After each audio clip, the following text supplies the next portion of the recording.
Dear students, you are most welcome into NTSC online class। ਤੇ ਜਿਹੜਾ topic ਅਸੀਂ ਅੱਜ ਸ਼ੁਰੂ ਕਰ ਰਹੇ ਹਾਂ ਉਹ ਹੈ 9th ਕਲਾਸ ਹਿਸਟਰੀ ਦਾ ਲੈਸਨ ਨੰਬਰ 6 ਰੂਸ ਦੀ ਕ੍ਰਾਂਤੀ ਯਾਨੀ ਕਿ ਰਸ਼ੀਅਨ ਰੈਵੋਲੂਸ਼ਨ। ਰੂਸ ਵਿੱਚ ਕ੍ਰਾਂਤੀ ਕਿਹੜੇ ਸਾਲ ਵਿੱਚ ਹੋਈ? 1917 ਵਿੱਚ ਹੋਈ। ਰੂਸ ਯੂਰਪ ਦਾ ਇੱਕ ਬਹੁਤ ਵੱਡਾ ਦੇਸ਼ ਸੀ ਜਿੱਥੇ ਰਾਜਤੰਤਰ ਸਥਾਪਿਤ ਸੀ। ਉਸ ਸਮੇਂ ਰੂਸ ਦੇ ਵਿੱਚ ਨਿਕੋਲਸ ਸੈਕਿੰਡ ਨਾਮ ਦਾ ਇੱਕ ਤਾਨਾਸ਼ਾਹ ਰਾਜਾ ਰਾਜ ਕਰ ਰਿਹਾ ਸੀ। ਦੂਸਰਾ ਪ੍ਰਸ਼ਨ, ਰੂਸ ਵਿੱਚ ਜ਼ਾਰਸ਼ਾਹੀ ਦੀ ਸ਼ੁਰੂਆਤ ਕਦੋਂ ਹੋਈ? ਰੂਸ ਵਿੱਚ ਜ਼ਾਰਸ਼ਾਹੀ ਦੀ ਸ਼ੁਰੂਆਤ ਹੋਈ ਸੀ 1547 ਵਿੱਚ। ਜ਼ਾਰਸ਼ਾਹੀ ਦਾ ਮਤਲਬ ਸੀ ਉਸ ਸਮੇਂ ਦਾ ਜਿਹੜਾ ਰੂਸ ਦਾ ਰਾਜਾ ਹੁੰਦਾ ਸੀ ਉਸਨੂੰ ਜ਼ਾਰ ਕਹਿੰਦੇ ਸੀ ਅਤੇ ਉਹ ਤਾਨਾਸ਼ਾਹ ਹੁੰਦਾ ਸੀ।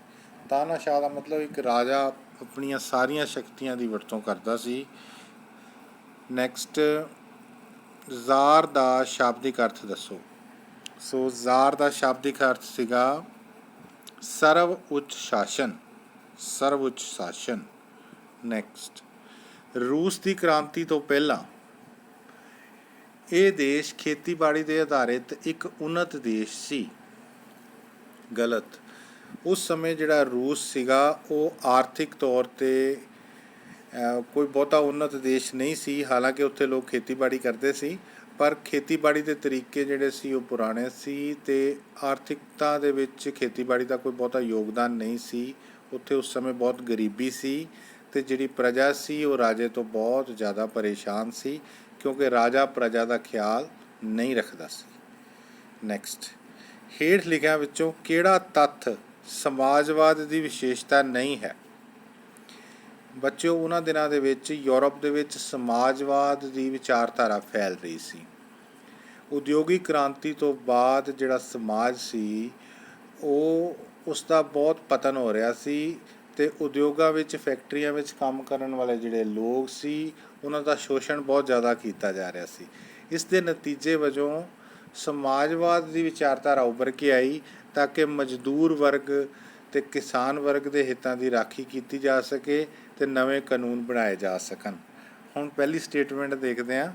ਸਮਾਜਵਾਦ ਇੱਕ ਵਿਚਾਰਧਾਰਾ ਹੈ ਜਿਸ ਦਾ ਅਰਥ ਹੈ ਕਿ ਉਤਪਾਦਨ ਅਤੇ ਵੰਡ ਦੇ ਸਾਧਨਾਂ 'ਤੇ ਸਰਕਾਰ ਜਾਂ ਸਮੂਹਾਂ ਦੀ ਮਲਕੀਅਤ ਹੋਣਾ। ਪਹਿਲੀ ਗੱਲ ਕਿ ਉਤਪਾਦਨ ਅਤੇ ਵੰਡ ਦੇ ਜਿੰਨੇ ਵੀ ਸਾਧਨ ਨੇ, ਠੀਕ ਹੈ, ਚਾਹੇ ਉਹ ਖੇਤ ਨੇ, ਚਾਹੇ ਉਹ ਖਣਿਜ ਦੀਆਂ ਖਾਣਾਂ ਨੇ, ਹਰ ਚੀਜ਼ ਦੇ ਉੱਪਰ ਕਿਸੇ ਇੱਕ ਵਿਅਕਤੀ ਦਾ ਨਿੱਜੀ ਅਧਿਕਾਰ ਨਹੀਂ ਹੋਣਾ ਚਾਹੀਦਾ ਬਲਕਿ ਸਰਕਾਰ ਦਾ ਜਾਂ ਸਮੂਹਾਂ ਦਾ ਸਾਂਝਾ ਅਧਿਕਾਰ ਜਾਂ ਮਲਕੀਅਤ ਹੋਣੀ ਚਾਹੀਦੀ।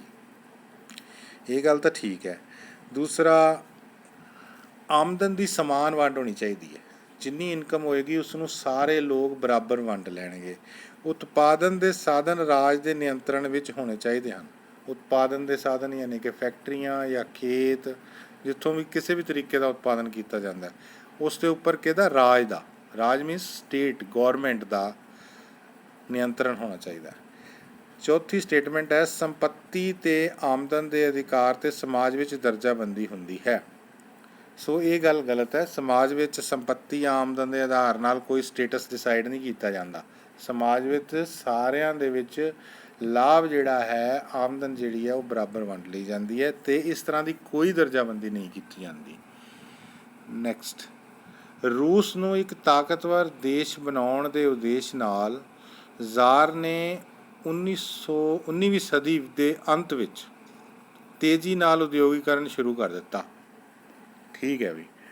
ਉਸ ਸਮੇਂ ਰੂਸ ਦਾ ਜਿਹੜਾ ਰਾਜਾ ਸੀ ਉਹ ਚਾਹੁੰਦਾ ਸੀ ਕਿ ਰੂਸ ਜਿਹੜਾ ਇੱਕ ਤਾਕਤਵਰ ਦੇਸ਼ ਬਣ ਜਾਏ ਅਤੇ ਇਸ ਵਾਸਤੇ ਉਸਨੇ ਰੂਸ ਦੇ ਵਿੱਚ ਨਵੀਆਂ ਫੈਕਟਰੀਆਂ ਅਤੇ ਨਵੇਂ ਉਦਯੋਗ ਲਗਾਉਣੇ ਸ਼ੁਰੂ ਕਰ ਦਿੱਤੇ ਸੀ ਤਾਂ ਕਿ ਆਰਥਿਕ ਤੌਰ 'ਤੇ ਜੇ ਰੂਸ ਮਜ਼ਬੂਤ ਬਣ ਗਿਆ ਤਾਂ ਉਸ ਦੀ ਸੱਤਾ ਹੋਰ ਮਜ਼ਬੂਤ ਹੋ ਜਾਏਗੀ। ਨੈਕਸਟ, 1905 ਦੇ ਯੁੱਧ ਵਿੱਚ ਰੂਸ ਕਿਹੜੇ ਦੇਸ਼ ਤੋਂ ਹਾਰਿਆ? 1905 ਦੇ ਵਿੱਚ ਇੱਕ ਬੜੀ ਇੰਪੋਰਟੈਂਟ ਘਟਨਾ ਹੋਈ ਸੀ। ਰੂਸ ਅਤੇ ਜਾਪਾਨ ਦਾ ਯੁੱਧ ਹੋਇਆ ਸੀ। ਰੂਸ ਇੱਕ ਬਹੁਤ ਵੱਡਾ ਦੇਸ਼ ਹੈ, ਜਾਪਾਨ ਇੱਕ ਛੋਟਾ ਜਿਹਾ ਦੇਸ਼ ਹੈ, ਲੇਕਿਨ ਹੋਇਆ ਇਹ ਕਿ ਰੂਸ ਹਾਰ ਗਿਆ ਜਾਪਾਨ ਤੋਂ। ਇਸ ਨਾਲ ਰੂਸ ਵਾਸੀਆਂ ਦੇ ਵਿੱਚ ਇੱਕ ਨਿਰਾਸ਼ਾ ਦੀ ਭਾਵਨਾ ਛਾ ਗਈ ਕਿ ਇੰਟਰਨੈਸ਼ਨਲ ਲੈਵਲ 'ਤੇ ਰੂਸ ਦੀ ਕਿੰਨੀ ਕੁ ਇੱਜ਼ਤ ਹੈ। ਇੱਕ ਛੋਟੇ ਜਿਹੇ ਦੇਸ਼ ਜਾਪਾਨ ਤੋਂ ਹੀ ਹਾਰ ਗਿਆ। ਨੈਕਸਟ 1905 ਵਿੱਚ ਹੋਣ ਵਾਲੀ ਰੂਸ ਦੀ ਕ੍ਰਾਂਤੀ ਦਾ ਮੁੱਖ ਕਾਰਨ ਜ਼ਾਰ ਨੂੰ ਆਪਣੀਆਂ ਮੰਗਾਂ ਦਾ ਚਾਰਟਰ ਦੇਣ ਲਈ ਜਾਂਦੇ ਹੋਏ ਮਜ਼ਦੂਰਾਂ 'ਤੇ ਗੋਲੀ ਚਲਾਉਣਾ ਸੀ। ਦੇਖੋ, ਰੂਸ ਦੀ ਕ੍ਰਾਂਤੀ ਦਾ ਜਿਹੜਾ ਪਹਿਲਾ ਪਾਰਟ ਹੈ ਨਾ, ਉਹ 1905 ਵਿੱਚ ਹੋਇਆ ਸੀ, ਅਤੇ ਦੂਸਰਾ ਜਿਹੜਾ ਸੀ ਉਹ 1917 ਵਿੱਚ ਹੋਇਆ। ਯਾਨੀ ਕਿ ਰੂਸ ਵਿੱਚ 2 ਕ੍ਰਾਂਤੀਆਂ ਹੋਈਆਂ ਸੀ। ਇਹ ਅਸੀਂ 1905 ਦੀ ਗੱਲ ਕਰ ਰਹੇ ਹਾਂ। ਉਦੋਂ ਇੱਕ ਘਟਨਾ ਕੀ ਵਾਪਰੀ ਸੀ, ਇਹ ਤਾਂ ਆਪਾਂ ਨੂੰ ਪਤਾ ਲੱਗ ਗਿਆ ਵੀ ਰੂਸ ਦਾ ਜਿਹੜਾ ਜ਼ਾਰ ਸੀ ਉਹ ਤਾਨਾਸ਼ਾਹੀ ਚਲਾ ਰਿਹਾ ਸੀ, ਆਪਣੀ ਮਨਮਰਜ਼ੀ ਕਰ ਰਿਹਾ ਸੀ, ਅਤੇ ਉਸ ਸਮੇਂ ਆਪਣੀਆਂ ਮੰਗਾਂ ਦਾ ਚਾਰਟਰ ਦੇਣ ਵਾਸਤੇ ਕੁਝ ਮਜ਼ਦੂਰ ਜਾ ਰਹੇ ਸੀ ਅਤੇ ਉਹਨਾਂ ਦੇ ਉੱਪਰ ਗੋਲੀਆਂ ਚਲਵਾ ਦਿੱਤੀਆਂ ਜ਼ਾਰ ਨੇ। ਠੀਕ ਹੈ, ਸੋ ਇੱਕ ਸਹੀ ਗੱਲ ਹੈ, ਅਤੇ ਇਹ ਰੂਸ ਦੀ ਕ੍ਰਾਂਤੀ ਦਾ 1905 ਦੀ ਕ੍ਰਾਂਤੀ ਦਾ ਇਹ ਮੁੱਖ ਕਾਰਨ ਬਣਿਆ ਸੀ। ਨੈਕਸਟ, ਰੂਸ ਦੀ ਕ੍ਰਾਂਤੀ ਦੀ ਮਹੱਤਤਾ ਸੰਬੰਧੀ ਕਿਹੜਾ ਤੱਥ ਸਹੀ ਨਹੀਂ ਹੈ? ਓਕੇ, ਚਾਰੋਂ ਸਟੇਟਮੈਂਟਸ ਨੂੰ ਆਰਾਮ ਨਾਲ ਪੜ੍ਹੋ ਅਤੇ ਸਮਝੋ। ਪਹਿਲੀ ਗੱਲ, ਸੰਸਾਰ ਵਿੱਚ ਪਹਿਲੀ ਵਾਰ ਕਿਸੇ ਦੇਸ਼ ਵਿੱਚ ਕਿਰਤੀ ਕਿਸਾਨਾਂ ਦਾ ਸਮਾਜਵਾਦੀ ਪ੍ਰਬੰਧ ਕਾਇਮ ਹੋਇਆ। ਠੀਕ ਹੈ। ਨੈਕਸਟ, ਸਮਾਜਵਾਦੀ ਪ੍ਰਬੰਧ ਅਧੀਨ ਮਨੁੱਖ ਹੱਥੋਂ ਮਨੁੱਖ ਦੀ ਲੁੱਟ ਦਾ ਮੁਕੰਮਲ ਖਾਤਮਾ ਹੋਇਆ। ਇਹ ਵੀ ਠੀਕ ਹੈ। ਹਰ ਇੱਕ ਲਈ ਕੰਮ ਕਰਨਾ ਲਾਜ਼ਮੀ ਨਹੀਂ, ਇਹ ਗਲਤ ਹੈ। ਦੇਖੋ, ਸਮਾਜਵਾਦ ਦੇ ਵਿੱਚ ਹਰ ਵਿਅਕਤੀ ਨੂੰ ਕੰਮ ਕਰਨਾ ਲਾਜ਼ਮੀ ਹੁੰਦਾ ਹੈ। ਅਮੀਰ ਗਰੀਬ ਦਾ ਪਾੜਾ ਖਤਮ ਅਤੇ ਸਭ ਲੋਕਾਂ ਦੇ ਬਰਾਬਰ ਹੱਕ। ਜੰਗਾਂ ਦੀ ਥਾਂ ਅਮਨ ਅਤੇ ਲੋਕ ਪੱਖੀ ਵਿਕਾਸ ਨੂੰ ਪਹਿਲ। ਇਹ ਕੰਮ ਸਾਰੇ ਹੋਏ ਸੀ ਰੂਸ ਦੀ ਕ੍ਰਾਂਤੀ ਤੋਂ ਬਾਅਦ। ਇਹ 3 ਕੰਮ ਹੋਏ ਸੀ। ਅਮੀਰ ਗਰੀਬ ਦਾ ਪਾੜਾ ਖਤਮ ਕਰਨ ਦੀ ਪੂਰੀ ਕੋਸ਼ਿਸ਼ ਕੀਤੀ ਗਈ ਸੀ। ਰੂਸ ਨੇ ਵਿਸ਼ਵ ਯੁੱਧ ਦੇ ਵਿੱਚੋਂ ਵੀ ਆਪਣਾ ਪਾਰਟਿਸਪੇਸ਼ਨ ਖਤਮ ਕਰ ਦਿੱਤਾ ਸੀ, ਅਤੇ ਅਮਨ ਅਤੇ ਲੋਕ ਪੱਖੀ ਵਿਕਾਸ ਨੂੰ ਪਹਿਲ ਦੇਣਾ ਸ਼ੁਰੂ ਕਰ ਦਿੱਤਾ ਸੀ। ਨੈਕਸਟ, ਰੂਸ ਵਿੱਚ ਆਮ ਲੋਕ ਜ਼ਾਰ ਦੀ ਤਾਨਾਸ਼ਾਹੀ ਤੋਂ ਖੁਸ਼ ਸਨ। ਗਲਤ, ਆਮ ਲੋਕ ਉਸ ਦੀ ਤਾਨਾਸ਼ਾਹੀ ਤੋਂ ਖੁਸ਼ ਨਹੀਂ ਸੀਗੇ, ਇਸੇ ਕਰਕੇ ਉਹਨਾਂ ਨੇ ਕ੍ਰਾਂਤੀ ਕੀਤੀ ਸੀ। ਨੈਕਸਟ, ਜ਼ਾਰ ਨੇ ਲੋਕਾਂ ਨੂੰ ਲੋਕਤੰਤਰੀ ਅਤੇ ਨਾਗਰਿਕ ਅਧਿਕਾਰਾਂ ਤੋਂ ਵਾਂਝੇ ਰੱਖਿਆ। ਸਹੀ, ਜਿਹੜਾ ਜ਼ਾਰ ਸੀ ਉਸ ਸਮੇਂ ਨਿਕੋਲਸ ਸੈਕਿੰਡ, ਉਸਨੇ ਲੋਕਾਂ ਨੂੰ ਲੋਕਤੰਤਰੀ ਅਤੇ ਨਾਗਰਿਕ ਅਧਿਕਾਰ ਦਿੰਦਾ ਹੀ ਨਹੀਂ ਸੀਗਾ, ਇਸੇ ਕਰਕੇ ਲੋਕ ਦੁਖੀ ਸੀ ਉਸ ਤੋਂ। ਨੈਕਸਟ, ਲੈਨਿਨ ਦੀ ਲਿਖਤ ਅਨੁਸਾਰ ਰੂਸ ਦੀ ਕ੍ਰਾਂਤੀ ਦੇ ਵਿੱਚ ਲੈਨਿਨ ਨਾਮ ਦੇ ਇੱਕ ਵਿਅਕਤੀ ਦਾ ਬੜਾ ਯੋਗਦਾਨ ਹੈ, ਅਤੇ ਬਾਅਦ ਵਿੱਚ ਜਦੋਂ ਤਾਨਾਸ਼ਾਹੀ ਖਤਮ ਹੋ ਗਈ ਸੀ ਤਾਂ ਲੈਨਿਨ ਨੇ ਰੂਸ ਦੇ ਉੱਪਰ ਰਾਜ ਕੀਤਾ ਸੀ। ਉਸਨੇ ਕਿਤੇ ਲਿਖਿਆ ਕਿ 1917 ਦੇ ਇਨਕਲਾਬ ਤੋਂ ਪਹਿਲਾਂ, ਇਨਕਲਾਬ ਮਤਲਬ ਕ੍ਰਾਂਤੀ, 1917 ਦੇ ਇਨਕਲਾਬ ਤੋਂ ਪਹਿਲਾਂ ਰੂਸ ਪੈਦਾਵਾਰ ਦੇ ਸਾਧਨਾਂ ਦੇ ਪੱਖੋਂ ਪਛੜਿਆ ਹੋਣ ਕਰਕੇ ਗਰੀਬੀ ਭੰਨਿਆ ਅਤੇ ਅਰਧ ਜਾਂਗਲੀ ਬਰਤਾਨੀਆ ਨਾਲੋਂ 4 ਗੁਣਾ, ਜਰਮਨੀ ਨਾਲੋਂ 5 ਗੁਣਾ ਅਤੇ ਅਮਰੀਕਾ ਨਾਲੋਂ 10 ਗੁਣਾ ਕਮਜ਼ੋਰ ਦੇਸ਼ ਸੀ। ਇੱਕ ਵਾਰੀ ਫਿਰ ਲਾਈਨ ਪੜ੍ਹ ਰਿਹਾ, ਧਿਆਨ ਨਾਲ ਸਮਝਣੀ ਹੈ। ਲੈਨਿਨ ਨੇ ਆਪਣੀ ਕਿਤੇ ਬੁੱਕ ਦੇ ਵਿੱਚ ਇਹ ਗੱਲ ਲਿਖੀ ਹੈ ਕਿ 1917 ਤੋਂ ਪਹਿਲਾਂ ਰੂਸ ਕਿਸ ਤਰ੍ਹਾਂ ਦਾ ਸੀ। 1917 ਦੇ ਇਨਕਲਾਬ ਤੋਂ ਪਹਿਲਾਂ ਰੂਸ ਪੈਦਾਵਾਰ ਦੇ ਸਾਧਨਾਂ ਦੇ ਪੱਖੋਂ ਪਛੜਿਆ ਸੀ, ਇਸ ਦੇ ਨਾਲ ਨਾਲ ਗਰੀਬੀ ਭੰਨਿਆ ਅਤੇ ਅਰਧ ਜਾਂਗਲੀ ਸੀ, ਅਤੇ ਬਰਤਾਨੀਆ ਯਾਨੀ ਕਿ ਇੰਗਲੈਂਡ ਨਾਲੋਂ 4 ਗੁਣਾ, ਜਰਮਨੀ ਨਾਲੋਂ 5 ਗੁਣਾ ਅਤੇ ਅਮਰੀਕਾ ਨਾਲੋਂ 10 ਗੁਣਾ ਕਮਜ਼ੋਰ ਦੇਸ਼ ਸੀ। ਇਹ ਗੱਲ ਸਹੀ ਹੈ। ਓਕੇ, ਨੈਕਸਟ, ਜ਼ਾਰ ਅਲੈਗਜ਼ੈਂਡਰ ਦੂਜਾ ਅਤੇ ਜ਼ਾਰ ਨਿਕੋਲਸ ਦੂਜਾ ਦੇ ਰਾਜ ਵਿੱਚ ਸੁਧਾਰਾਂ ਵੱਲ ਕੋਈ ਧਿਆਨ ਨਹੀਂ ਦਿੱਤਾ ਗਿਆ। ਸੋ ਜਿਹੜਾ ਰਾਜਾ ਹੁੰਦਾ ਹੈ, ਇਹ ਉਸਦਾ ਫਰਜ਼ ਹੁੰਦਾ ਹੈ ਕਿ ਉਹ ਆਪਣੀ ਪ੍ਰਜਾ ਦਾ ਖਿਆਲ ਰੱਖੇ, ਉਹਨਾਂ ਨੂੰ ਵੱਧ ਤੋਂ ਵੱਧ ਅਧਿਕਾਰ ਦੇਵੇ, ਉਹਨਾਂ ਦੇ ਆਰਥਿਕ ਹਿੱਤਾਂ ਦੀ ਰਾਖੀ ਕਰੇ, ਨਵੇਂ ਸੁਧਾਰ ਲੈ ਕੇ ਆਵੇ। ਲੇਕਿਨ ਉਸ ਸਮੇਂ ਜਿਹੜੇ ਰੂਸ ਦੇ ਜ਼ਾਰ ਸੀਗੇ, ਪਹਿਲਾਂ ਤਾਂ ਸੀਗਾ ਅਲੈਗਜ਼ੈਂਡਰ ਸੈਕਿੰਡ, ਅਤੇ ਉਸ ਤੋਂ ਬਾਅਦ ਬਣਿਆ ਸੀ ਜ਼ਾਰ ਨਿਕੋਲਸ ਸੈਕਿੰਡ। ਇਹਨਾਂ ਨੇ ਰਾਜ ਵਿੱਚ ਕੋਈ ਸੁਧਾਰਾਂ ਵੱਲ ਧਿਆਨ ਨਹੀਂ ਦਿੱਤਾ। ਇਹ ਬਿਲਕੁਲ ਸਹੀ ਗੱਲ ਹੈ। ਨੈਕਸਟ, ਮਜ਼ਦੂਰਾਂ ਦਾ ਰੋਸ ਵੀ ਕ੍ਰਾਂਤੀ ਦਾ ਇੱਕ ਕਾਰਨ ਸੀ। ਆਪਾਂ ਕੁਝ ਗੱਲਾਂ ਡਿਸਕਸ ਕਰ ਰਹੇ ਹਾਂ ਕਿ ਰੂਸ ਵਿੱਚ ਜਿਹੜੀ ਕ੍ਰਾਂਤੀ ਆਈ ਉਸਦੇ ਕੀ ਕਾਰਨ ਸੀ। ਉਹਨਾਂ ਵਿੱਚੋਂ ਇੱਕ ਕਾਰਨ ਸੀਗਾ ਮਜ਼ਦੂਰਾਂ ਦਾ ਰੋਸ। ਰੋਸ ਮਤਲਬ ਨਾਰਾਜ਼ਗੀ। ਰੂਸ ਵਿੱਚ ਉਦਯੋਗੀਕਰਨ ਦੇ ਕਾਰਨ ਵੱਡੀ ਗਿਣਤੀ ਵਿੱਚ ਮਜ਼ਦੂਰ ਨਗਰਾਂ ਵਿੱਚ ਇਕੱਠੇ ਹੋ ਗਏ ਸਨ। ਠੀਕ ਹੈ, ਤੇ ਉਹਨਾਂ ਦਾ ਜੀਵਨ ਅਸੁਰੱਖਿਅਤ ਅਤੇ ਤਰਸਯੋਗ ਸੀ। ਬਿਲਕੁਲ ਸਹੀ ਹੈ। ਨੈਕਸਟ, ਜ਼ਾਰ ਨਿਕੋਲਸ ਦੂਜੇ ਦੇ ਅਕਤੂਬਰ ਘੋਸ਼ਣਾ ਪੱਤਰ ਰਿਆਇਤਾਂ ਸੰਬੰਧੀ ਕਿਹੜਾ ਤੱਥ ਗਲਤ ਹੈ? ਦੇਖੋ, ਜ਼ਾਰ ਨਿਕੋਲਸ ਦੂਜੇ ਨੇ ਅਕਤੂਬਰ ਦੇ ਵਿੱਚ ਇੱਕ ਘੋਸ਼ਣਾ ਪੱਤਰ ਜਾਰੀ ਕੀਤਾ ਸੀ ਰਿਆਇਤਾਂ ਸੰਬੰਧੀ। ਇਸ ਸੰਬੰਧੀ ਗਲਤ ਕਿਹੜੀ ਗੱਲ ਹੈ ਉਹ ਦੱਸਣੀ ਹੈ ਤੁਸੀਂ। ਪ੍ਰੈਸ ਅਤੇ ਸੰਗਠਨ ਬਣਾਉਣ 'ਤੇ ਪਾਬੰਦੀ। ਠੀਕ ਹੈ, ਇਹ ਗਲਤ ਹੈ। ਬਾਕੀ ਠੀਕ ਸੀ। ਡਿਊਮਾ ਦੀ ਚੋਣ ਹੋਣੀ ਚਾਹੀਦੀ ਹੈ। ਮਜ਼ਦੂਰਾਂ ਦੀਆਂ ਤਨਖਾਹਾਂ ਵਿੱਚ ਵਾਧਾ ਅਤੇ ਮੁਕਤੀ ਭੁਗਤਾਨ ਨੂੰ ਰੱਦ ਕਰਨਾ। ਓਕੇ। ਡੈਸ਼ ਇੱਕ ਮਹਾਨ ਸਮਾਜ ਸੁਧਾਰਕ, ਮਹਾਨ ਜਰਮਨ ਦਾਰਸ਼ਨਿਕ, ਸਮਾਜ ਵਿਗਿਆਨੀ ਅਤੇ ਇਨਕਲਾਬੀ, ਕਮਿਊਨਿਸਟ ਅਤੇ ਸਮਾਜਵਾਦੀ ਵਿਚਾਰਧਾਰਾ ਦੇ ਪਿਤਾਮਾ ਸਨ। ਕਾਰਲ ਮਾਰਕਸ ਬਾਰੇ ਗੱਲ ਕਰ ਰਹੇ ਹਾਂ। ਕਾਰਲ ਮਾਰਕਸ ਜਿਹੜਾ ਸੀ ਉਹ ਇੱਕ ਮਹਾਨ ਸਮਾਜ ਸੁਧਾਰਕ ਸੀਗਾ। ਉਹ ਜਰਮਨੀ ਦਾ ਰਹਿਣ ਵਾਲਾ ਸੀ ਅਤੇ ਇੱਕ ਦਾਰਸ਼ਨਿਕ ਸੀ, ਯਾਨੀ ਕਿ ਫਿਲੋਸਫਰ ਸੀ, ਸੋਸ਼ਲ ਸਾਇੰਟਿਸਟ ਸੀ, ਸਮਾਜ ਵਿਗਿਆਨੀ।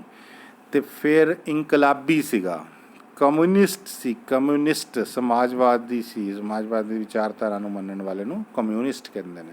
ਅਤੇ ਇਸ ਨੂੰ ਸਮਾਜਵਾਦੀ ਵਿਚਾਰਧਾਰਾ ਦਾ ਪਿਤਾਮਾ, ਫਾਦਰ ਕਿਹਾ ਜਾਂਦਾ। ਕਾਰਲ ਮਾਰਕਸ ਬਾਰੇ ਬਹੁਤ ਗੱਲਾਂ ਤੁਹਾਨੂੰ ਪੜ੍ਹਨ ਨੂੰ ਮਿਲਣਗੀਆਂ। ਦਾਸ ਕੈਪੀਟਲ ਦੇ ਲੇਖਕ ਕੌਣ ਸਨ? There was a book named Das Kapital and it was written by Karl Marx. Next, ਰੂਸ ਦੀ ਕ੍ਰਾਂਤੀ ਦੁਆਰਾ ਸਮਾਜ ਦੇ ਪੁਨਰਗਠਨ ਲਈ ਕਿਹੜਾ ਵਿਚਾਰ ਸਭ ਤੋਂ ਮਹੱਤਵਪੂਰਨ ਹੈ? ਦੇਖੋ, ਰੂਸ ਵਿੱਚ ਕ੍ਰਾਂਤੀ ਹੋ ਗਈ, ਰਾਜੇ ਦਾ ਰਾਜ ਤਾਂ ਖਤਮ ਹੋ ਗਿਆ। ਉਸ ਤੋਂ ਬਾਅਦ ਸਮਾਜ ਦਾ ਪੁਨਰਗਠਨ ਕੀਤਾ ਜਾਣਾ ਸੀ। ਠੀਕ ਹੈ, ਯਾਨੀ ਕਿ ਰੀਕਨਸਟਰਕਟ, ਪੁਰਾਣੀ ਸੁਸਾਇਟੀ ਖਤਮ ਅਤੇ ਨਵੀਂ ਸੁਸਾਇਟੀ। ਅਤੇ ਉਹਦੇ ਵਾਸਤੇ ਕਿਹੜਾ ਵਿਚਾਰ ਸਭ ਤੋਂ ਇੰਪੋਰਟੈਂਟ ਸੀ? ਸਮਾਜਵਾਦ, ਕਿਉਂਕਿ ਉਸ ਟਾਈਮ ਸਮਾਜਵਾਦ ਫੈਲ ਰਿਹਾ ਸੀ, ਹਰ ਦੇਸ਼ ਵਿੱਚ ਜਾ ਰਿਹਾ ਸੀ, ਸਮਾਜਵਾਦੀ ਵਿਚਾਰਧਾਰਾ ਦਾ ਪ੍ਰਚਾਰ ਹੋ ਰਿਹਾ ਸੀ। ਨੈਕਸਟ, ਲੈਨਿਨ ਨੂੰ ਕਾਰਲ ਮਾਰਕਸ ਤੋਂ ਬਾਅਦ ਸਮਾਜਵਾਦੀ ਅੰਦੋਲਨ ਦਾ ਸਭ ਤੋਂ ਵੱਡਾ ਮਹਾਨ ਨੇਤਾ ਮੰਨਿਆ ਜਾਂਦਾ ਹੈ। ਠੀਕ ਹੈ, ਲੈਨਿਨ ਰਸ਼ੀਆ ਦਾ ਸੀ ਅਤੇ ਕਾਰਲ ਮਾਰਕਸ ਤੋਂ ਬਾਅਦ ਸਮਾਜਵਾਦੀ ਅੰਦੋਲਨ ਦੇ ਵਿੱਚ ਉਸ ਦਾ ਰੋਲ ਬਹੁਤ ਵੱਡਾ ਹੈ ਅਤੇ ਉਹ ਇੱਕ ਮਹਾਨ ਨੇਤਾ ਮੰਨਿਆ ਜਾਂਦਾ ਹੈ। ਇਹ ਸਹੀ ਹੈ। ਨੈਕਸਟ, ਡਿਊਮਾ ਸ਼ਬਦ ਰੂਸੀ ਭਾਸ਼ਾ ਦਾ ਹੈ ਜਿਸ ਦਾ ਅਰਥ ਹੈ ਸੋਚਣਾ। ਠੀਕ ਹੈ, ਰੂਸ ਦੇ ਵਿੱਚ ਜਿਹੜੀ ਪਾਰਲੀਮੈਂਟ ਹੁੰਦੀ ਹੈ ਉਸ ਨੂੰ ਡਿਊਮਾ ਕਹਿੰਦੇ ਨੇ। ਜਿਸ ਤਰ੍ਹਾਂ ਭਾਰਤ ਦੇ ਵਿੱਚ ਸੰਸਦ ਹੈ, ਉਸੇ ਤਰ੍ਹਾਂ ਰੂਸ ਦੇ ਵਿੱਚ ਹੁੰਦੀ ਹੈ ਡਿਊਮਾ। ਡਿਊਮਾ ਦੇ ਜਿਹੜੇ ਮੈਂਬਰ ਹੁੰਦੇ ਨੇ ਉਹਨਾਂ ਦਾ ਕੰਮ ਹੁੰਦਾ ਦੇਸ਼ ਵਾਸਤੇ ਸੋਚਣਾ, ਕਾਨੂੰਨ ਬਣਾਉਣਾ। ਵਿਧਾਨ ਪਾਲਿਕਾ ਹੈ ਉੱਥੋਂ ਦੀ। ਸੋ ਇਹ ਵਰਡ ਸੋਚਣਾ ਸ਼ਬਦ ਤੋਂ ਇਹ ਉੱਥੇ ਦੀ ਡਿਊਮਾ ਬਣੀ ਹੈ। ਨੈਕਸਟ, ਰੂਸ ਦੀ ਕ੍ਰਾਂਤੀ ਦੌਰਾਨ ਬੋਲਸ਼ੈਵਿਕਾਂ ਦੀ ਅਗਵਾਈ ਕਿਸ ਨੇ ਕੀਤੀ? ਉਸ ਸਮੇਂ ਬੇਟਾ ਰੂਸ ਦੀ ਕ੍ਰਾਂਤੀ ਦੇ ਦੌਰਾਨ ਨਾ ਦੋ ਪਾਰਟੀਆਂ ਸੀਗੀਆਂ। ਇੱਕ ਸੀਗੀ ਬੋਲਸ਼ੈਵਿਕ ਅਤੇ ਇੱਕ ਸੀਗੀ ਮੈਨਸ਼ੈਵਿਕ। ਬੋਲਸ਼ੈਵਿਕ ਪਾਰਟੀ ਦਾ ਨੇਤਾ ਹੁੰਦਾ ਸੀਗਾ ਲੈਨਿਨ, ਜਿਹਦੇ ਬਾਰੇ ਹੁਣੇ ਗੱਲ ਕੀਤੀ ਸੀ ਕਿ ਕਾਰਲ ਮਾਰਕਸ ਤੋਂ ਬਾਅਦ ਸਮਾਜਵਾਦੀ ਅੰਦੋਲਨ ਨੂੰ ਲੀਡ ਕੀਤਾ ਸੀ ਲੈਨਿਨ ਨੇ। ਇੱਕ ਹੋਰ ਪਾਰਟੀ ਸੀਗੀ ਮੈਨਸ਼ੈਵਿਕ। ਉਸ ਸਮੂਹ ਦਾ ਨੇਤਾ ਕੌਣ ਸੀ? ਟ੍ਰੋਟਸਕੀ। ਟ੍ਰੋਟਸਕੀ ਦਾ ਨਾਮ ਵੀ ਆਉਂਦਾ ਰੂਸ ਦੇ ਵਿੱਚ। ਇਹ ਮੈਨਸ਼ੇਵਿਕ ਪਾਰਟੀ ਦਾ ਨੇਤਾ ਸੀ। ਨੈਕਸਟ, 1917 ਵਿੱਚ ਰੂਸੀ ਕ੍ਰਾਂਤੀ ਦੀ ਸ਼ੁਰੂਆਤ ਕਿੱਥੇ ਹੋਈ ਸੀ? ਰੂਸ ਦੇ ਵਿੱਚ ਇੱਕ ਸ਼ਹਿਰ ਹੈ, ਇੱਕ ਜਗ੍ਹਾ ਦਾ ਨਾਮ ਹੈ ਪੈਟਰੋਗਰਾਡ। ਠੀਕ ਹੈ, ਪੈਟਰੋਗ੍ਰੇਡ ਵੀ ਕਹਿ ਦਿੰਦੇ ਆ, ਪੈਟਰੋਗਰਾਡ ਵੀ ਕਹਿ ਦਿੰਦੇ ਨੇ। ਸੋ ਇੱਥੇ ਰੂਸ ਦੀ ਕ੍ਰਾਂਤੀ ਦੀ ਸ਼ੁਰੂਆਤ ਹੋਈ ਸੀ। ਨੈਕਸਟ, 1917 ਦੀ ਰੂਸੀ ਕ੍ਰਾਂਤੀ ਨੂੰ ਬੋਲਸ਼ੈਵਿਕ ਕ੍ਰਾਂਤੀ ਨਾਲ ਵੀ ਜਾਣਿਆ ਜਾਂਦਾ ਹੈ। ਠੀਕ ਹੈ, ਕਿਉਂਕਿ ਬੋਲਸ਼ੈਵਿਕ ਦਲ ਦਾ ਨੇਤਾ ਹੋਈ ਲੈਨਿਨ, ਜਿਸ ਬਾਰੇ ਗੱਲ ਕਰ ਰਹੇ ਹਾਂ, ਉਹਨਾਂ ਨੇ ਇਸ ਕ੍ਰਾਂਤੀ ਦੀ ਅਗਵਾਈ ਕੀਤੀ ਸੀ। ਇਸ ਕਰਕੇ ਰੂਸੀ ਕ੍ਰਾਂਤੀ ਨੂੰ ਬੋਲਸ਼ੈਵਿਕ ਕ੍ਰਾਂਤੀ ਵੀ ਕਹਿੰਦੇ ਹੈ। ਇਹ ਗੱਲ ਵੀ ਠੀਕ ਹੈ। ਨੈਕਸਟ, ਰੂਸੀ ਸਾਮਰਾਜ ਦੇ ਪ੍ਰਧਾਨ ਮੰਤਰੀ ਪੀਟਰ ਸਟਾਲਪਿਨ ਦਾ 1911 ਵਿੱਚ ਕਤਲ ਕਰ ਦਿੱਤਾ ਗਿਆ ਸੀ। ਠੀਕ ਹੈ ਬਈ, ਇਹ ਵੀ ਗੱਲ ਸਹੀ ਹੈ। ਨੈਕਸਟ, ਡੈਸ਼ ਦਾ ਅਰਥ ਹੈ ਪਰਿਸ਼ਦ ਜਾਂ ਸਥਾਨਕ ਪੱਧਰ 'ਤੇ ਸ਼ਾਸਨ ਚਲਾਉਣ ਵਾਲੀ ਇਕਾਈ। ਸੋਵੀਅਤ, ਸੋਵੀਅਤ ਦਾ ਅਰਥ ਹੈ ਇਹ। ਰੂਸ ਨੂੰ ਉਦੋਂ ਸੋਵੀਅਤ, ਰੂਸ ਨੇਤਾ ਸੀ ਸੋਵੀਅਤ ਸੰਘ ਦਾ, ਠੀਕ ਹੈ, USSR ਇਸ ਨੂੰ ਕਹਿੰਦੇ ਸੀਗੇ। ਅਤੇ ਸੋਵੀਅਤ ਦਾ ਮੀਨਿੰਗ ਕੀ ਹੈ? ਪਰਿਸ਼ਦ, ਸਥਾਨਕ ਲੋਕਲ ਲੈਵਲ ਦੇ ਉੱਤੇ ਸ਼ਾਸਨ ਚਲਾਉਣ ਵਾਸਤੇ ਇੱਕ ਇਕਾਈ ਹੁੰਦੀ ਸੀ ਜਿਸ ਨੂੰ ਸੋਵੀਅਤ ਕਹਿੰਦੇ ਸੀ। ਨੈਕਸਟ, ਜੂਲੀਅਨ ਕੈਲੰਡਰ ਗਰੀਗੋਰੀਆਈ ਕੈਲੰਡਰ ਤੋਂ ਕਿੰਨੇ ਦਿਨ ਪਿੱਛੇ ਸੀ? 13 ਦਿਨ। ਉਹਨਾਂ ਦਿਨਾਂ ਵਿੱਚ 2 ਕੈਲੰਡਰ ਚੱਲਦੇ ਸੀਗੇ, ਜਿਸ ਤਰ੍ਹਾਂ ਅੱਜ ਕੱਲ੍ਹ ਰੋਮਨ ਕੈਲੰਡਰ ਚੱਲ ਰਿਹਾ। ਰੋਮਨ ਕੈਲੰਡਰ ਦੇ ਵਿੱਚ ਜਨਵਰੀ ਤੋਂ ਦਸੰਬਰ ਤੱਕ 12 ਮਹੀਨੇ ਹੁੰਦੇ ਨੇ, ਲੇਕਿਨ ਉਦੋਂ ਜੂਲੀਅਨ ਕੈਲੰਡਰ ਅਤੇ ਗਰੀਗੋਰੀਆਈ ਕੈਲੰਡਰ ਚੱਲਦੇ ਹੁੰਦੇ ਸੀ। ਇਹਨਾਂ ਵਿੱਚ 13 ਦਿਨ ਦਾ ਫਰਕ ਸੀਗਾ। ਕਿਹੜੇ ਦੇਸ਼ ਨੇ ਆਪਣੇ ਆਪ ਨੂੰ ਪਹਿਲੇ ਵਿਸ਼ਵ ਯੁੱਧ ਵਿੱਚੋਂ ਬਾਹਰ ਕੱਢ ਲਿਆ ਅਤੇ ਜਰਮਨੀ ਨਾਲ ਸੰਧੀ ਕਰ ਲਈ? ਰੂਸ ਨੇ, ਠੀਕ ਹੈ। ਪਹਿਲਾ ਵਿਸ਼ਵ ਯੁੱਧ ਚੱਲ ਰਿਹਾ ਸੀ ਅਤੇ ਉੱਧਰੋਂ ਹੀ ਕ੍ਰਾਂਤੀ ਹੋ ਰਹੀ ਸੀਗੀ ਰੂਸ ਦੇ ਵਿੱਚ, ਅਤੇ ਰੂਸ ਨੇ ਫਿਰ ਪਹਿਲਾ ਵਿਸ਼ਵ ਯੁੱਧ ਛੋੜ ਦਿੱਤਾ ਅਤੇ ਜਰਮਨੀ ਨਾਲ ਸੰਧੀ ਕਰ ਲਈ ਸੀਗੀ। ਨੈਕਸਟ, ਬੋਲਸ਼ੇਵਿਕਾਂ ਨੇ ਰੂਸੀ ਸਾਮਰਾਜ ਦੇ ਵੱਖ-ਵੱਖ ਹਿੱਸਿਆਂ ਨੂੰ ਇਕੱਠਾ ਕਰਕੇ ਦਸੰਬਰ 1922 ਵਿੱਚ ਸੋਵੀਅਤ ਸੰਘ ਦੀ ਸਥਾਪਨਾ ਕੀਤੀ। ਹੁਣੇ ਇੱਕ ਵਰਡ ਕੀਤਾ ਸੀ ਆਪਾਂ ਵੀ, ਸੋਵੀਅਤ ਦਾ ਅਰਥ ਕੀ ਹੈ ਨਾ, ਪਰਿਸ਼ਦ। ਉਹ ਫਿਰ ਕੀ ਕੀਤਾ ਸੀਗਾ ਕਿ ਬੋਲਸ਼ੇਵਿਕ ਪਾਰਟੀ ਦੀ ਸਰਕਾਰ ਆ ਗਈ ਸੀ। ਉਹਨਾਂ ਨੇ ਰੂਸੀ ਸਾਮਰਾਜ ਦੇ ਵੱਖ-ਵੱਖ ਹਿੱਸਿਆਂ ਨੂੰ ਇਕੱਠਾ ਕਰਕੇ 1922 ਦੇ ਵਿੱਚ ਸੋਵੀਅਤ ਸੰਘ ਬਣਾ ਦਿੱਤਾ, ਜਿਸ ਨੂੰ USSR ਕਹਿੰਦੇ ਆ। ਅਤੇ 1922 ਵਿੱਚ ਬਣਿਆ ਸੀ ਅਤੇ 1991 ਦੇ ਲਾਗੇ ਆ ਕੇ ਫਿਰ ਟੁੱਟ ਗਿਆ ਸੀ ਸੋਵੀਅਤ ਸੰਘ। ਇਸ 'ਤੇ ਬਹੁਤ ਸਾਰੇ ਦੇਸ਼ ਮੈਂਬਰ ਸੀਗੇ, ਪਾਰਟਸ ਜਿਹੜੇ ਸੀ ਉਹਨਾਂ ਨੂੰ ਯੂਨਾਈਟ ਕਰਕੇ ਬਣਾਇਆ ਗਿਆ ਸੀ ਰਸ਼ੀਆ ਦੇ। ਨੈਕਸਟ, ਲੈਨਿਨ ਦੇ ਅਪ੍ਰੈਲ ਮਤੇ ਵਿੱਚ ਕਿਹੜਾ ਕਥਨ ਸ਼ਾਮਿਲ ਨਹੀਂ ਸੀ? ਲੈਨਿਨ ਨੇ ਅਪ੍ਰੈਲ ਮਹੀਨੇ ਦੇ ਵਿੱਚ ਇੱਕ ਮਤਾ ਪਾਸ ਕਰਵਾਇਆ ਸੀ ਅਤੇ ਉਸ ਵਿੱਚ ਆਹ 3 ਗੱਲਾਂ ਸ਼ਾਮਿਲ ਸੀਗੀਆਂ, ਜਿਵੇਂ ਕਿ ਆਰਜ਼ੀ ਸਰਕਾਰ ਨੂੰ ਸਮਰਥਨ ਦੇਣਾ ਬੰਦ ਕਰਨਾ, ਸੋਵੀਅਤਾਂ ਨੂੰ ਸੱਤਾ ਦੇਣਾ, ਯੁੱਧ ਤੋਂ ਰੂਸ ਨੂੰ ਅਲੱਗ ਕਰਨਾ ਅਤੇ ਦੇਸ਼ ਵਿੱਚ ਤਾਨਾਸ਼ਾਹ ਸ਼ਾਸਨ ਕਾਇਮ ਕਰਨਾ। ਇਹ ਗੱਲ ਇਸ ਵਿੱਚ ਸ਼ਾਮਿਲ ਨਹੀਂ ਸੀ। ਨੈਕਸਟ, ਬੋਲਸ਼ੇਵਿਕਾਂ ਵੱਲੋਂ ਦਿੱਤੇ ਜਾਣ ਵਾਲੇ ਸ਼ਾਂਤੀ, ਰੋਟੀ ਅਤੇ ਜ਼ਮੀਨ ਦੇ ਵਿਕਲਪ ਲੋਕਾਂ ਨੂੰ ਆਪਣੇ ਵੱਲ ਖਿੱਚਣ ਲੱਗੇ। ਬੋਲਸ਼ੇਵਿਕ ਪਾਰਟੀ ਨੇ ਨਾ ਜਦੋਂ ਫਿਰ ਕ੍ਰਾਂਤੀ ਤੋਂ ਬਾਅਦ ਸਰਕਾਰ ਦਾ ਨਿਰਮਾਣ ਕੀਤਾ ਅਤੇ ਉਹਨਾਂ ਨੇ ਪ੍ਰਚਾਰ ਕੀਤਾ ਕਿ ਉਹ ਸ਼ਾਂਤੀ ਕਾਇਮ ਕਰਨਗੇ, ਕਿਉਂਕਿ 2 ਗੱਲਾਂ ਚੱਲ ਰਹੀਆਂ ਸੀ। ਇੱਕ ਤਾਂ ਰੂਸ ਦੀ ਕ੍ਰਾਂਤੀ ਦੇ ਕਾਰਨ ਬਹੁਤ ਲੋਕਾਂ ਦੀ ਜਾਨ ਗਈ ਸੀ, ਅਤੇ ਦੂਸਰਾ ਵਿਸ਼ਵ ਯੁੱਧ, ਪਹਿਲਾ ਵਿਸ਼ਵ ਯੁੱਧ ਚੱਲਣ ਕਰਕੇ ਵੀ ਬਹੁਤ ਸਾਰੇ ਸੈਨਿਕਾਂ ਦੀ ਜਾਨ ਗਈ ਸੀ, ਅਤੇ ਇਸ ਕਰਕੇ ਸ਼ਾਂਤੀ ਉਹਨਾਂ ਦਾ ਸਭ ਤੋਂ ਵੱਡਾ ਮੁੱਦਾ ਸੀਗਾ। ਉਸ ਤੋਂ ਬਾਅਦ ਦੂਸਰਾ ਵੀ ਗਰੀਬੀ ਨੂੰ ਦੂਰ ਕਰਕੇ ਰੋਟੀ, ਸਾਰਿਆਂ ਨੂੰ ਰੋਟੀ ਮਿਲੇਗੀ, ਖਾਣਾ ਮਿਲੇਗਾ, ਅਤੇ ਜ਼ਮੀਨ ਮਿਲੇਗੀ, ਜ਼ਮੀਨ, ਕਿਉਂਕਿ ਉਹ ਕਿਸਾਨੀ ਸਮਾਜ ਸੀਗਾ ਉਦੋਂ। ਅਤੇ ਇਹ ਤਿੰਨੋਂ ਗੱਲਾਂ ਜਿਹੜੀਆਂ ਸੀ ਆਮ ਲੋਕਾਂ ਨੂੰ ਖਿੱਚ ਰਹੀਆਂ ਸੀ ਬੋਲਸ਼ੇਵਿਕ ਪਾਰਟੀ ਵੱਲ। ਇਹ ਠੀਕ ਹੈ। ਸੰਸਾਰ ਦੇ ਇਤਿਹਾਸ ਵਿੱਚ ਪਹਿਲੀ ਵਾਰ ਹੋਇਆ ਕਿ ਰੂਸ ਦੀ ਕ੍ਰਾਂਤੀ ਤੋਂ ਬਾਅਦ ਸਿਰਫ 14 ਸਾਲਾਂ ਵਿੱਚ ਹੀ ਰੂਸ ਤੋਂ ਬੇਰੁਜ਼ਗਾਰੀ ਖਤਮ ਹੋ ਗਈ ਅਤੇ ਹਰੇਕ ਮਨੁੱਖ ਨੂੰ ਰੁਜ਼ਗਾਰ ਮਿਲ ਗਿਆ। ਦੇਖੋ, ਇਹ ਨਾ ਵਰਲਡ ਦੀ ਹਿਸਟਰੀ ਵਿੱਚ ਪਹਿਲੀ ਵਾਰੀ ਕਿਸੇ ਕੰਟਰੀ 'ਚ ਹੋਇਆ ਵਾ ਕਿ ਰੈਵੋਲੂਸ਼ਨ ਵੀ ਹੋਈ ਅਤੇ ਉਸ 'ਤੇ 14 ਸਾਲਾਂ ਦੇ ਵਿੱਚ ਰਿਜ਼ਲਟਸ ਮਿਲਣੇ ਸ਼ੁਰੂ ਹੋ ਗਏ। 14 ਸਾਲਾਂ ਦੇ ਵਿੱਚ ਹੀ ਬੇਰੁਜ਼ਗਾਰੀ ਖਤਮ ਕਰਤੀ ਅਤੇ ਸਾਰਿਆਂ ਮਨੁੱਖਾਂ ਨੂੰ ਰੁਜ਼ਗਾਰ ਮਿਲ ਗਿਆ। ਇਹ ਗੱਲ ਸਹੀ ਹੈ।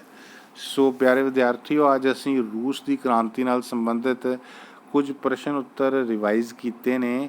ਇਹ ਪ੍ਰਸ਼ਨ ਉੱਤਰ ਤੁਹਾਡੇ NTSC ਅਤੇ ਸਕੂਲ ਦੀਆਂ ਪ੍ਰੀਖਿਆਵਾਂ ਦੀ ਤਿਆਰੀ ਵਾਸਤੇ ਇੰਪੋਰਟੈਂਟ ਹੈਗੇ ਨੇ, ਅਤੇ ਇਹਨਾਂ ਦੀ ਤੁਸੀਂ ਦੁਬਾਰਾ ਰਿਵੀਜ਼ਨ ਕਰ ਲੈਣੀ ਹੈ।